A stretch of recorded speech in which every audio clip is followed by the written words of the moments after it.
ጥቁር ጨረቃ ሊሊት ብላክ ሙን ሊሊት ከልጅነት እስከ ሽምግና ያለ የጥንካሬ ጉዞ። ክፍል 1 መግቢያ የሊሊት ሳይንሳዊ እና መንፈሳዊ ምስጢር። ሰላም ጤና ይስጥልኝ፣ እንደምን ሰነበታችሁ? ይህ ማይክል አስትሮሎጂ ነው። ዛሬ የምንመለከተው ርዕስ እስካሁን በቻናላችን ካነሳናቸው ርዕሶች ሁሉ እጅግ ጥልቀት ያለው አይምሮን የሚፈታተን እና የነፍሳችንን ጨለማ ክፍል የሚዳስስ ነው። ዛሬ የምናወራው ስለ ጥቁር ጨረቃ ሊሊት ወይም በሳይንሳዊ ስሙ ብላክ ሙን ሊሊት ስለተሰኘው ነጥብ ነው። ይህ ቪዲዮ ረጅም ነው። እንደ አንድ ሙሉ ማስተር ክላስ ወይም ሌክቸር ውሰዱት። ማስታወሻ ደብተራችሁንና ስክሪፕቶቹን አዘጋጁ። እንዲሁም የልደት ቻርታችሁን ኔታል ቻርት ከፍታችሁ ሊሊት የሚገኝበትን ዞዲያክ ሳይንና ሃውስ እያያችሁ ተከታተሉ። ወደ ዝርዝሩ ከመግባታችን በፊት አንድ መሰረታዊ ነገር ላነሳላችሁ እወዳለሁ። ብዙዎቻችሁ ስለ አስትሮሎጂ ያላችሁ ግንዛቤ በየቀኑ በሚወጡ ሆሮስኮፖች ላይ ብቻ የተወሰነ ሊሆን ይችላል። ነገር ግን አስትሮሎጂ ከዚያ የሰፋ ነው። በቅርቡ ለገበያ ያበቃሁትና በአዲስ አበባ ጃፋር መጽሐፍት መደብር የሚገኘው ኮዝሚክ አስትሮሎጂ ማዛሮት የተሰኘው መጽሐፌ ላይ በሰፊው እንደገለጽኩት የአስትሮሎጂ ዋናው ጥቅም የሰው ልጅ ራሱን እንዲያውቅና ከዋክብት በእኛ ላይ የሚያሳድሩትን ተጽዕኖ ተረድቶ ሕይወቱን እንዲመራ ማስችል ነው። በመጽሐፍ ውስጥ ስለ 12ቱ የዞዲያክ ምልክቶች ብቻ ሳይሆን አንድ ሰው ከምልክቱ ገደብ በላይ እንዴት መሻገር እንዳለበትን አርክታይፕ ትራንሴንደንስ በሰፊው አብራርቻለሁ። ዛሬ የምናየው የሊሊት ጉዳይም ከዚህ መሻገር ጋር ቀጥተኛ ግንኙነት አለው። ሊሊት እኛን ከለመድነው ማንነት አውጥታ ወደ ዱር እና ወደ እውነተኛው ማንነታችን የምትገፋን ኃይል ነች። ለመሆኑ ሊሊት ምንድን ነች? በሳይንሳዊው አስትሮኖሚ ሊሊት እንደ ማርስ ወይም ቪነስ ያለች ጠንካራ አካል ወይም ፕላኔት አይደለችም። ሊሊት ማለት ሙን በመሬት ዙሪያ በምትሽከረከርበት ሞላላ ምህዋር ኤሊፕቲካል ኦርቢት ውስጥ ከመሬት እጅግ በጣም የምትርቅበት ነጥብ ወይም ሉናር አፖጂ ነው። ጨረቃ ወደ መሬት ስትቀርብ ስሜታችን ይጋጋላል፣ ወደ እኛ ትመጣለች። ነገር ግን ጨረቃ ከኛ ስትርቅ ያ ርቀት፣ ያ ባዶነት፣ ያ ጨለማ ቦታ ሊሊት ይባላል። ይህ ቦታ ባዶነትን፣ ርቀትን፣ ጥልቀትንና ማይታይ ኃይልን ይወክላል። በኮከብ ቆጠራ ደግሞ ይህ ባዶነት ዝም ብሎ ባዶ አይደለም። ይህ ቦታ የእኛንን ታፈኑ ስሜቶች፣ በውስጣችን ተቀብረን ያዝናቸውን እሳቶች፣ ህብረተሰቡ፣ ሃይማኖት፣ ባህል ወይም ቤተሰባችን ነውር ነው አታድርግ፣ አትሁን ብለው የነገሩንን ነገር ግን በውስጣችን የሚቀጣጠለውን እውነተኛ ማንነት ይወክላል። በአፈ ታሪክ ደረጃ ሊሊት በአዳም የመጀመሪያ ሚስትነት ትታወቃለች። ታሪኩ እንደሚለው አዳም እሷን ሊቆጣጠራትና ሊገዛት በፈለገ ጊዜ እኔና አንተ እኩል ከአፈር የተፈጠርን ነን፣ ለምን እገዛልሃለሁ ብላ በመቃወም ከገነት ራሷን አባረረች። ወደ ቀይ ባህር በረሆች ሄደች። እዚያም የአጋንንትና የጥላ ኃይሎች ንግሥት ሆነች ይባላል። ይህ ታሪክ ለሴቶች ብቻ አይደለም፣ ለወንዶችም ጭምር ነው። ሊሊት በቻርታችን ውስጥ ያለችው ያንን አልገዛም የሚለውን መንፈስ ነው። እኩልነትን፣ ነፃነትንና ጥሪ ኃይልን ሮ ፓወርን የምትወክል ነጥብ ነች። በመጽሐፌ በኮዝሚክ አስትሮሎጂ ማዛሮት ላይ ስለ ኤሌመንት ኤነርጂና ቴምፐራመንትስ ማለት ቾለሪክ፣ ሳንጉዊን፣ ፍሌግማቲክ፣ ሚላንኮሊክ ባህሪያት በዝርዝር አስቀምጫለሁ። ሊሊት እነዚህን ባህሪያት ታዛባለች ወይም ወደ ከፍተኛ ደረጃ ታሳደጋቸዋለች። ለምሳሌ አንድ ሰው በተፈጥሮ የተረጋጋ ፍሌግማቲክ ቢሆንም ሊሊት በቻርት ውስጥ በሚቀሰቅሰው ቦታ ላይ ካለች ያ ሰው በውስጡ የተደበቀ እሳተ ገሞራ ይኖራል። ይህ ቪዲዮ በሁለት ዋና ዋና ክፍሎች የተከፈለ ነው። አንደኛ የሊሊት ዞዲያክ ሳይን ሲሆን ይህ በልጅነቱ እና በወጣትነቱ ጊዜ ስብዕናው እንዴት እንደተጎዳ፣ ምን እንደተከለከላችሁ እና የጥላ ባህሪያችሁ ሻዶው ሰልፍ እንዴት እንደተቀረጸ ያሳያል። ሁለተኛ የሊሊት ሃውስ ሲሆን ይህ ደግሞ በዕድሜ ስንገፋ ከ30 እና 40 ዓመት በኋላ በየትኛው የህይወት ዘርፍ ላይ ፈተናዎችን አልፈን ትልቁን ስልጣን እንደምንጨብጥ ያሳየናል። ስለዚህ አሁን ወደ ዋናው ትንታኔ እንግባ። የልደት ቻርታችሁን እንደያዛችሁ ተስፋ አደርጋለሁ። ክፍል 2 የመጀመሪያው ተጽዕኖ ሊሊት በዞዲያክ ምልክቶች የልጅነት ቁስል። የሊሊት የዞዲያክ ምልክት የጥላ ባህሪያችሁን እንዴት እንደምትገልጹ ይነግረናል። ይህ አብዛኛውን ጊዜ በልጅነት ጊዜ የሚሰማን የተገለልነን፣ ያልተረዳን ወይም ክፍልነን የሚል የተሳሳተ ስሜት ነው። እስቲ እያንዳንዱን ዞዲያክ እንመልከት። 1 ሊሊት በኤሪስ አሪስ አመፀኛው ሂሳብ። ሊሊት በኤሪስ ምልክት ላይ በምትገኝ ከሆነ የልጅነት ጊዜው ጦር ሜዳ ነበር ማለት ይቻላል። ኤሪስ የመጀመሪያ ምልክት እንደመሆኑ መታ ስለ እኔነትና ስለ ማንነት ይነገራል። በልጅነቱ የእርሱ ግል ፍላጎት፣ ቁጣ እና ራስን የመግለጽ ፍላጎት በቤተሰብ ዘንድ እንደ ትልቅ ነውር ታይቶ ሊሆን ይችላል። ለምን አትታዘዝም? ለምን ሁልጊዜ ራስን ትገድማለህ? ቁጣ አትሁን የሚል ወቀሳ ይበዛበታል። በዚህ ምክንያት ህልውናውን ለማስረዳት ሁልጊዜ መዋጋት እንዳለበት ይሰማችኋል። ይህ በወጣትነታችሁ እልህኛ፣ ተቋሚ እና ማንም ያስፈለገኝ ብቻዬን እወስደዋለሁ የሚል ጠንካራ ግን ብቸኛ ባህሪ እንዲኖራቸው አደረገ። መልባቱም አካላዊ እንቅስቃሴን ወይም ስፖርትን እንደ ማምለጫ ተከተላችሁበት ሊሆን ይችላል። እውነተኛ ኃይልህ የሚመጣው ድፍረትን ለጥፋት ሳይሆን ለፍጥረት ስትጠቀምበትና ያንን በልጅነትህ የተከለከልከውን የምርነት መንፈስ አውጥተህ ስትጠቀምበት ነው። 2 ሊሊት በቶረስ የማይረጋው ጥማት። ሊሊት በቶረስ ላይ ስትሆን ቁስሉ ያለው ከደህንነት ከገንዘብና ከሰውነት ክብር ጋር ነው። በልጅነቱ ስለ ዋጋ ቤትነትና ስለ ደህንነት ጥያቄዎች አሳስቧቸዋል። መልባትም ለምግብ፣ ለመምቾት ወይም ለቁሳሌ ነገሮች ያላችሁ ፍላጎት በቤተሰብ ዘንድ እንደ ስግብነት ተቆጥሮ ሊሆን ይችላል። ወይም ደግሞ ድህነትና እጦት ውስጥ አድጋችሁ ሊሆን ይችላል። በዚህ ምክንያት አይበቃኝም የሚል ጥልቅ የባዶነት ስሜት በውስጡ ይኖራል። ሰውነታችሁን በመጥላት ወይም ያለመውደድ ስሜት ሊኖር ይችላል። በወጣትነቱ ለገንዘብ ወይም ለቁሳዊ ድህነት ከመተተኛው በመጨነቅ ራሳችሁን ሊያደግሙ ይችላሉ። ስልጣንህ የሚመጣው እውነተኛ ዋጋህ በውጭ ባሉ ነገሮች ሳይሆን በውስጥህ ባለው ጥንካሬ መሆኑን ስትረዳ እና በተፈጥሮ ኔቸር ላይ ያለህን ስልጣን ስትጠቀምበት ነው። 3 ሌሊት በጄሚናይ የተከለከለው ድምፅ። ሌሊት በጄሚናይ ላይ ስትሆን ችግሩ ያለው ከአይምሮና ከንግግር ጋር ነው። ይህ የተደጋው አይምሮ ነው። በልጅነቱ ብዙ ሲያወሩ ዝም በል፣ የማይመለከትን አታውራ ወይም በጣም ብልነኛ አትበል ተብሎ ሊሆን ይችላል። የእርሱ ጥያቄዎችና ሐሳቦች ለሌሎች ሰዎች እንግዳ፣ አስፈሪ ወይም እንደ ጥንቆላ ይመስላችሁ ነበር። በዚህ ምክንያት እውነትን ከመናገር የበታ በምስጢር መያዝን፣ መዋሸትን ወይም ሰዎችን በንግግር ማጭበርበርን መርጣችሁ ሊሆን ይችላል። ብልነታችሁን ደብቃችሁ ሞኝ መስላችሁ ለመኖር ተክላችሁ ይሆናል። ኃይልህ የሚመጣው እውቀትህን፣ ጥልቀትን፣ ሰዎችን ብርሃን ለመስጠት ስትጠቀምበትና ያንን የተሳለ አንደበትን ለእውነት ስትጠቀምበት ነው። 4 ሊሊት በካንሰር የተሰደደው ተንከባካቢ። ሊሊት በካንሰር ላይ ስትሆን ቁስሉ በጣም ጥልቅና ስሜታዊ ነው። የልጅነት የቤት ውስጥ ሕይወቶ ስሜታዊ ደህንነት የማይሰማው ሊሆን ይችላል። እናትነትን ወይም ቤተሰባዊ ፍቅርን በተመለከተ ትልቅ ቁስል ሊኖር ይችላል። ምናልባት እናቶ በአካል ብትኖርም በስሜት አልነበረችም፣ ወይም እናንተን ሸክም እንደሆናችሁ እንዲሰማችሁ አድርጋ ሊሆን ይችላል። ቤተሰብ የለኝም ወይም ማንም አይወደኝም የሚል ስሜት በልጅነቱ አድሮቦት ይሆናል። ይህ በልቦ ዙሪያ እጅግ ጠንካራ አጥር እንዲሰሩ አድርጓችኋል። ሰዎችን ወደ እናንተ ማስጠጋት ትፈራላችሁ። ኃይልህ የሚመጣው የራስህን ውስጣዊ ቤተሰብ ስትገነባ፣ ያለፈውን ቁስል ስትሽር እና ሌሎችን ያለምንም ፍርሃት ስትንከባከብ ነው። አንተ ለራስህ እናት እና አባት መሆን ትችላለህ። 5 ሊሊት በሊዮ የተደበቀው ንጉሥ። ሊሊት በሊዮ ላይ ስትሆን ቁስሉ ከትኩረት እና ከራስ ክብር ጋር የተያዘ ነው። በልጅነቶ ትኩረት ስለፈለጉ ተወከሳችሁ። ራስ ወዳድ አትሁን፣ አትታይ አትበል ተብላችሁ ሊሆን ይችላል። ብሩህነቶን፣ ተሰጥኦን እና ተፈጥሯል የመሪነት ችሎታችሁን እንድትደብቁ ተደርጋችኋል። ሌሎች በእርሶ ብቃት እንዳይቀኑ በመፍራት ማንነቶን ዝቅ አድርገው እንዲያሳዩ ተገፋፍታችኋል። ይህ በወጣትነቶ ውስጥ ማንም አያየኝም የሚል ምሬትና ውስጣዊ ኩራት ኢጎ ግጭት ሊፈጥር ይችላል። ትኩረት ለማግኘት አሉታዊ መንገዶችን ልትጠቀሙ ትችላላችሁ። ስልጣንህ የሚመጣው ለጭብጨባ ሳይሆን ለእህነተኛ የጥበብ ፍቅር ስትበራና እኔ ንጉሥ ወይም ንግሥት ነኝ ብለህ ዘውድህን በራስ እጅ ስትጭን ነው።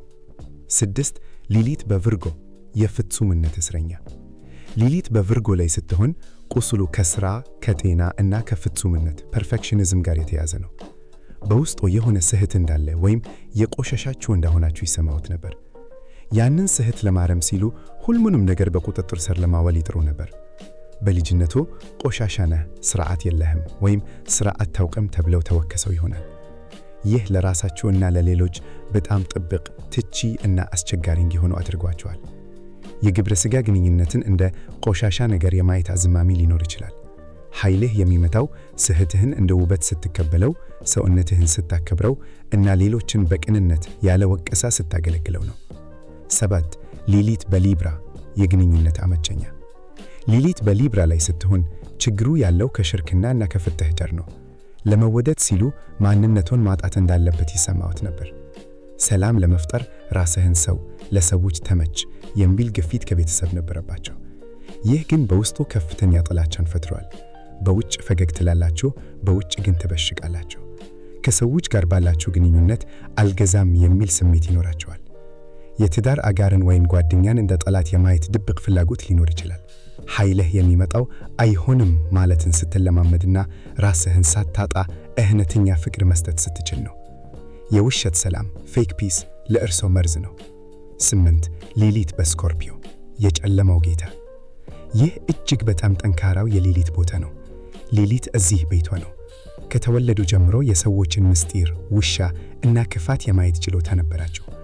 ሰዎች የሚደብቁትን ጨለማ በቀላሉ ስለሚረዱ አስፈሪ ልጅ ተብለው ሊሆን ይችላል።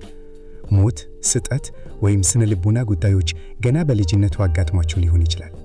በቤተሰብ ውስጥ ያሉ ምስጢሮችን እያወጣችሁ ስለምትናገሩ ተጠልታችሁ ይሆናል። ስለ ሰውነት ወይም ስለ ስልጣን ያላቸው ግንኙነት ጥልቅ ነው።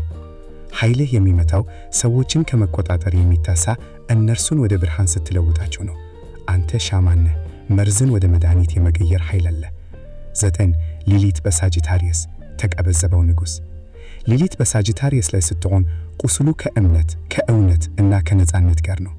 የሃይማኖት፣ የትምህርት ቤት ወይም የህብረተሰብ እውነቶችን ገና በልጅነቱ መጠራጠር ጀምራቸው። ለምን ብለው በመጠየቃቸው እንደ አመፀኛ፣ እንደ ከሃዲ ወይም እንደ መናፍቅ ተቆጥረው ተቀጠው ሊሆን ይችላል። ይህ ከሀገር መውጣትን፣ ባህልን መናቅን ወይም በየትኛውም ቦታ ባዳ የሚል ስሜትን ሊያመጣ ይችላል። ሁሌ መሸት ትፈልጋላችሁ። ኃይልህ የሚመጣው የራስህን እውነተኛ መንፈሳዊ መንገድ ስታገኝና ያለምንም ፍርሃት ያመንክበትን እውነት ለዓለም ስታስተምር ነው። 10 ሌሊት በካፕሪኮርን የበረዶው ንጉሥ ወይም ንግሥት። ሌሊት በካፕሪኮርን ላይ ስትሆን ቁስሉ ከስልጣን፣ ከስኬት እና ከአባትነት ጋር የተያዘ ነው። ለስልጣን ያለህ ፍላጎት እንደ ጭካኔ ታየ ሊሆን ይችላል። ስሜት የለህም ወይም ጭካኔ ተብለው ተርተው ይሆናል። ምናልባት አባታችሁ በጣም ጥብቅ ወይም ጭር ወይለ ሊሆን ይችላል። ደህንነት የሚገኘው በሥራ፣ በደረጃ እና በገንዘብ ብቻ እንደሆነ ገና በልጅነቱ አምናቸዋል። ስሜትን ማሳየት እንደ ድክመት ይቆጠራል። ሁሉንም ለመቆጣጠር ትጥሩ ነበር። ኃይልህ የሚመጣው ኃላፊነትህን ከረህነት ጋር ስታገናኘው እና ስኬትን ለራስህ ሳይሆን ለዓለም ስትገነባው ነው። 11 ሌሊት በአኳሪየስ የዓለም ባይተዋር። ሌሊት በአኳሪየስ ላይ ስትሆን ቁስሉ ከጓደኝነትና ከማህበረሰብ ጋር ነው። በየትኛውም ቦታ ለመግባት ሞክረው አልተሳካም። ሁሌም ውድቅ ትደረጋላችሁ። ሰዎች የእርሱን ውጭነት፣ አለባሶን ወይም አስተሳሰቡን እንደ እንግዳነት ያዩት ነበር። በዚህ ምክንያት ሰዎችን መጥላት፣ መወራግ ወይም እኔ ከሰው ዘር አይደለሁም ኤሊየን የሚል ስሜት ሊኖር ይችላል። በጓደኞች መከዳት የተለመደ ሊሆን ይችላል። ኃይልህ የሚመጣው እርሱን ውጭነትን ለዓለም አዲስ እይታ ለመስጠት ስትጠቀሙበት ነው። አንተ የነገው ዓለም መሪ ነህ። ዛሬ ባይረዱህም ነገ ይከተሉሃል። 11 ሌሊት በፓይሲስ የማይታየው ጠቢብ።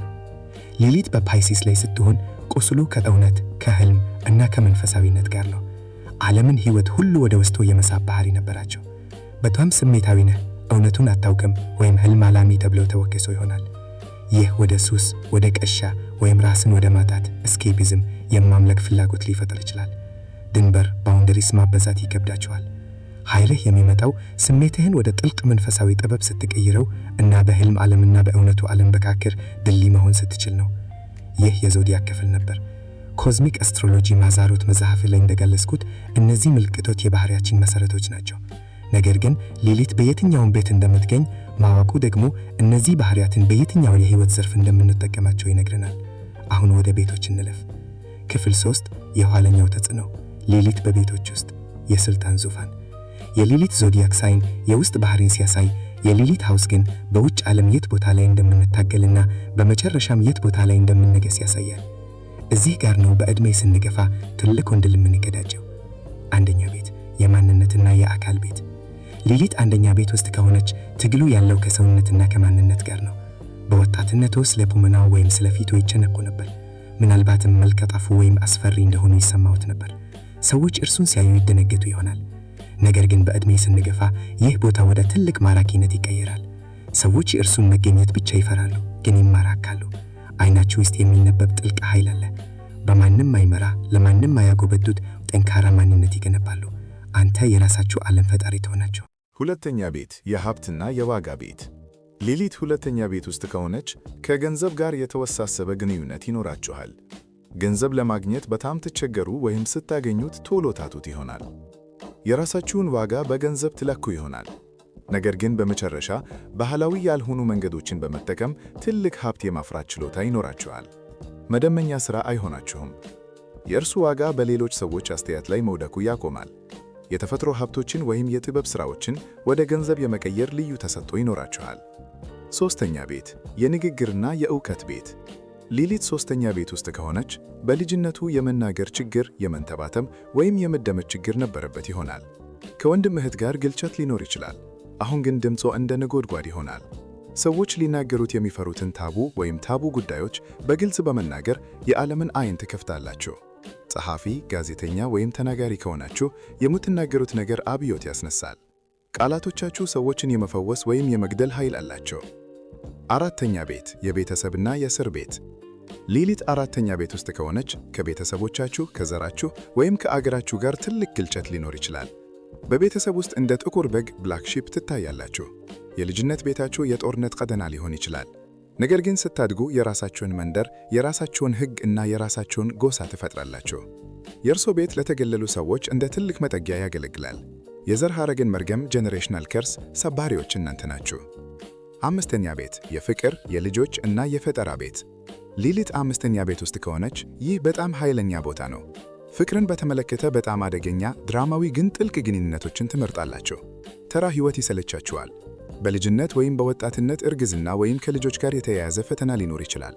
ፈጠራው ሰዎችን የሚቀሰቅስ፣ ያስደነግጥ እና አዲስ መንገድ የሚያሳይ ይሆናል። ልጆች ካሏቸው እነሱም እንደ እርሱ ነፃ ሆነው እንዲያድጉ ታደርጋላቸው። እናንተ የአርቲስቶች አርቲስት ናቸው።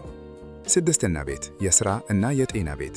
ሊሊት ስድስተኛ ቤት ውስጥ ከሆነች ከ8 እስከ 5 ሥራ ለእርሱ እስር ቤት ነው።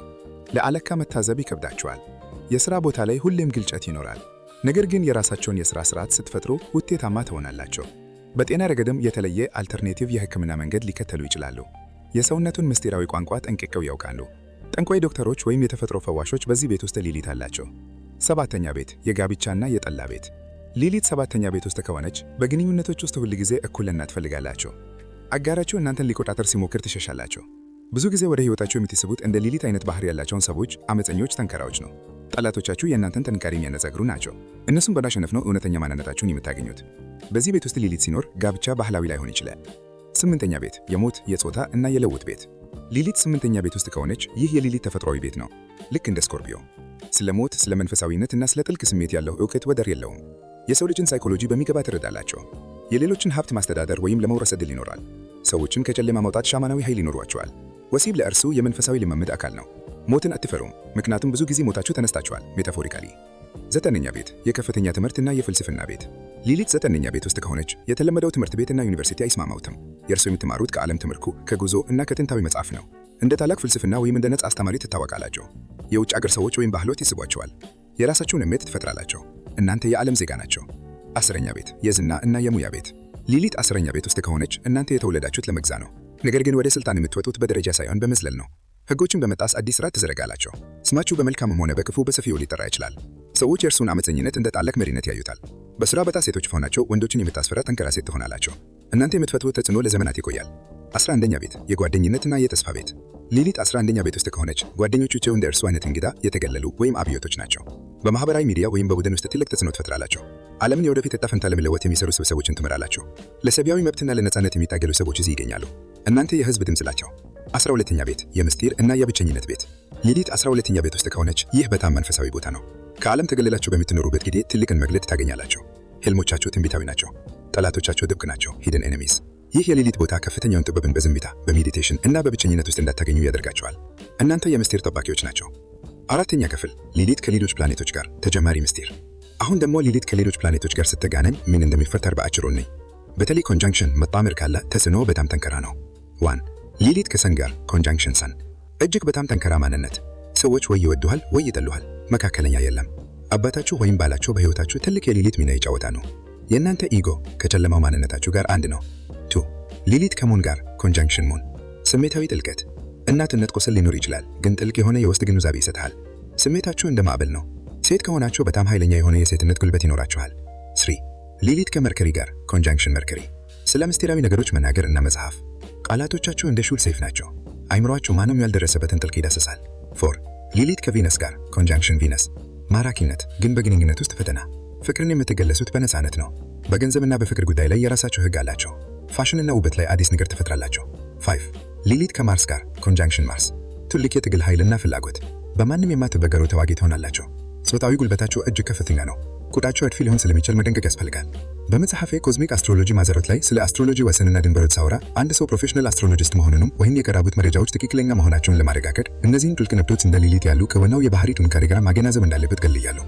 ለምሳሌ ሊሊት በኤሪስ ውስጥ ሆና ሰውየው ደግሞ ሜላንኮሊ ባህሪ ቢኖረው ይህ ሰው ቁጣውን ወደ ውስጥ የሚያደርግ አደገኛ ሰው ሊሆን ይችላል። እነዚህን ዝርዝሮች ለማወቅ መጽሐፉን ማንበብ እጅግ ይጠቅማቸዋል። ማጠቃለያና የመዝጊያ መልእክት። እንግዲህ የሊሊት ጉዞ ይህንን ይመስላል። ሊሊት እኛን ለማጥፋት ሳይሆን ታፈነውን እሳታችንን እንድንጠቀምበት እና እውነተኛ ማንነታችንን እንድንለቅ ነው የምትመጣው። ልጅነታችሁ የቱንም ያህል ከባድ ቢሆን ሊሊት ያለችበት ቤት አሁን ትልቅ ስልጣን የምትያዙበት ቦታ ነው።